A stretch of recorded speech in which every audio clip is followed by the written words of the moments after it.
Hi friends, welcome to this channel. இன்றைக்கி என்ன பார்க்க போகிறோம்னா மொச்சக்காய் வறுவல் பார்க்க போகிறோம்.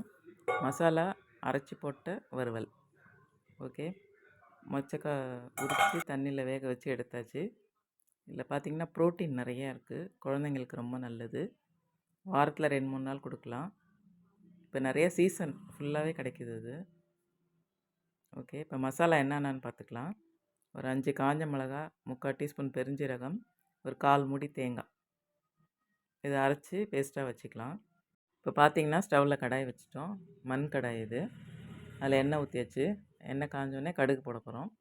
ஒரு 1/2 டீஸ்பூன் கடுகு, 1/4 டீஸ்பூன் பெருஞ்சீரகம், 1/4 டீஸ்பூன் ஜீரகம் போட்டு பொரிய விட்டுடலாம். கருவேப்பிலை போட்டுக்கலாம். இப்போது அது பொரிஞ்சோடனே வெங்காயம் அறுத்து போட்டுக்கலாம். வெங்காயம் ஒரு 2 பெரிய வெங்காயம் பொடியாக அறுத்து வச்சுருந்தேன், அது போட்டிருக்கேன். வெங்காயம் நல்லா வதங்கட்டும்.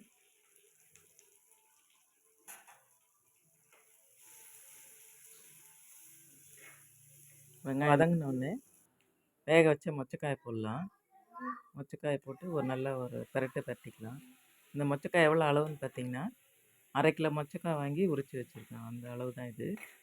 இதுக்கு தான் அந்த மசாலாலாம், இந்த அளவுக்கு தான் மசாலா சொல்லியிருக்கேன். அதுக்கப்புறம் இப்போ அரைச்ச விழுதை ஊற்றிட்டோம். மண் சட்டியில் சமைச்சா அது டேஸ்ட்டே தனி தாங்க. தேவையான அளவு உப்பு போட்டுக்கலாம்.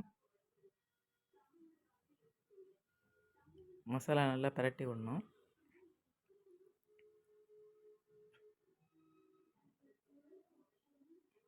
மஞ்சத்தூள் 1/4 டீஸ்பூன். இது கொஞ்சம் வாயு அப்படின்னு சொல்லுவாங்க, அதனால் பூண்டு உரித்து தட்டி போட்டுக்கலாம் வெங்காயம் வதக்கும் போது. இல்லைன்னா பெருங்காயத்தூள் சேர்த்துக்கலாம். நான் பூண்டு சேர்க்கலை, அதுக்கு பதிலாக பெருங்காயத்தூள் தான் சேர்த்துருக்கேன். தண்ணி 1/2 கிளாஸ் ஊற்றிருக்கோம் மிக்ஸி ஜார் கழுவிட்டு. இப்போ பெருங்காயத்தூள் சேர்க்குறேன். சும்மா ஒரு பிஞ்ச் சேர்த்துக்கலாம். நல்லா பரட்டி விட்டு மூடி வச்சிடலாம். கொதி வந்துச்சு, அதனால் ஸ்லோ ஃப்ளேமில் வச்சு ஒரு 2-3 நிமிஷம் விட்டோம்னா தண்ணியெலாம் சுத்தமாக மசாலா நல்லா வெந்து ட்ரை ஆகிடும். ஆல்மோஸ்ட் ரெடி ஆகிடுச்சு. இன்னும் கொஞ்சம் நல்லா பரட்டி விட்டுட்டு இறக்கிடலாம்.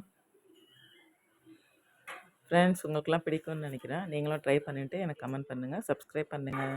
பாய்.